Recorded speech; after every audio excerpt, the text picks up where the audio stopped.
না না, কার বিরুদ্ধে মামলা করব? প্রিন্স মামুন তো মামলার ভয় পায় না, সে তো আদালত প্রাঙ্গণে দাঁড়িয়ে আমাকে চাকু মেরেছে।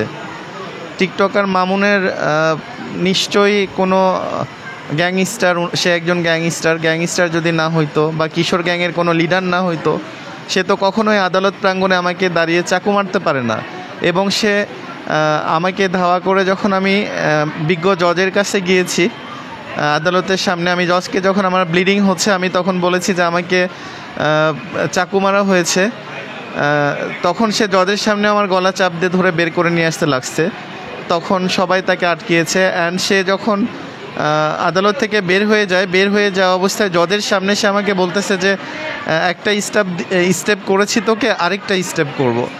যে এই কথা বলতে পারে, তার বিরুদ্ধে তো বাংলাদেশ প্রশাসন কোনো, আমার মনে হয় না যে সে কোনো প্রশাসনকে ভয় করে বা তার বিরুদ্ধে কোনো মামলা করা যাবে। সে নিশ্চয়ই কোনো মাফিয়া ডন বা নিশ্চয়ই কোনো কিশোরগঞ্জের বড় টাইপের লিডার। ও তো মামলার ভয় করে না, আমি কার বিরুদ্ধে মামলা করব? একটা চোর যখন চুরি করে, সে যখন ধরা পড়ে, চোর কিন্তু আতঙ্কে থাকে।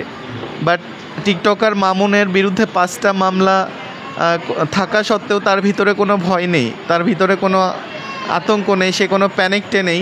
সে আমাকে স্টেপ করে চাকু মেরে এসে আদালত প্রাঙ্গণে হাসতেছে এবং সে এমনভাবে হাসি দিচ্ছে, তার হাসি দেখে মনে হচ্ছে যে সে সব কিছুই জানে না।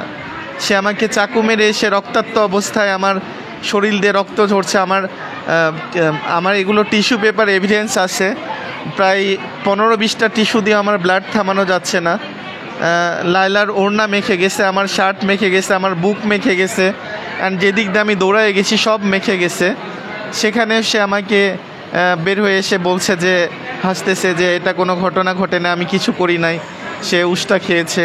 আদালত প্রাঙ্গণে আমাকে যেভাবে হত্যার চেষ্টা চালিয়ে গেছে, ঠিক তেমন 2023 সালেও লায়লাকে যে রাস্তায় মেরে পিটে লায়লার মুখের অবস্থা যেভাবে খারাপ করে দিয়েছিল, তখন অনেকে ভেবেছিল যে এটা একটা সাজানো নাটক। আজকে যখন আমিও সেই রকম একটা ওর দ্বারা এরকম ঘটনার শিকার হয়েছি, এখন আমি বুঝতে পারছি যে লায়লা কতটা আতঙ্কে এভাবে রাস্তাঘাটে চলাফেরা করে। আমি যেখানে হসপিটালের বেডে মৃত্যুর সাথে পাঞ্জা লড়ছি, সেখানে আমি আইনি পদক্ষেপে আমি থানায় গিয়েছিলাম।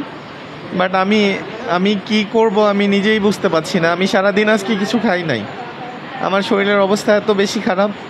আর সাংবাদিকরা আপনারা এসছেন বা আপনাদের সাথে কথা না বললেই না। কালকে তো আমার কোনো সেন্সই ছিল না, আজকে আমি একটু হলেও কথা বলতে পেরেছি।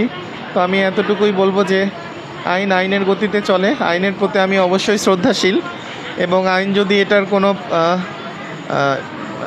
বিরুদ্ধে কোনো অ্যাকশান নেয় বা লিগ্যালভাবে কোনো কিছু করতে চায়, আমি আইনকে যথেষ্ট পরিমাণে এভিডেন্স দিব এবং সহযোগিতা করব যেন আমি সুষ্ঠুভাবে এর বিচার পাই